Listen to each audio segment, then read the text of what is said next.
अरे बेटा इम्तियाज, जी अब्बू। इनसे मिलो। इनके हजरतगंज में काफी खाने पीने के होटल हैं, जब जाना तो इन्हीं के वहाँ खाना। अच्छा अच्छा, क्या नाम है भाई आपका? मोहम्मद अमान। अच्छा मोहम्मद अमान भाई, अस्सलाम वालेकुम। और इस्लाम। खैरियत से हैं आप? जी जी अल्हम्दुलिल्लाह। ठीक है अब्बू, हम जा रहे हैं। ठीक ठीक ठीक। अस्सलाम वालेकुम।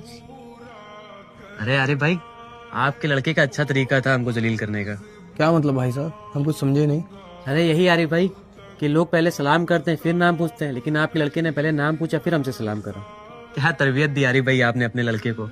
यही बात तो हमें भी नहीं समझ में आती अमन, ये ऐसी हरकत क्यों करता है? तुम्हें बुला के पूछ लो। अरे इम्तियाज भाई, जी एक मिनट इधर आइए। जी भाई। अरे इम्तियाज भाई, आपके माँ बाप ने आपको क्या यही सिखाया है क्या कि लोगों से पहले नाम पूछो फिर उनको सलाम करो? आप बात सही कह रहे हैं भाई, लेकिन मुझे ये बताइए कि आप में ऐसी कौन सी निशानी जाहिर हो रही जिससे मैं समझूं कि आप मुसलमान हैं? नहीं तो आपको दाढ़ी है, ठीक है, नहीं आप टोपी लगाए हैं और नहीं आप कुर्ते पजामे में हैं। बस इसी वजह से मैंने आपका पहले नाम पूछा फिर मैंने सलाम किया, ठीक है? अच्छा अब हम जा रहे हैं। मुझे फक्र है अमन, मैंने अपने बेटे की तरबियत ऐसी की।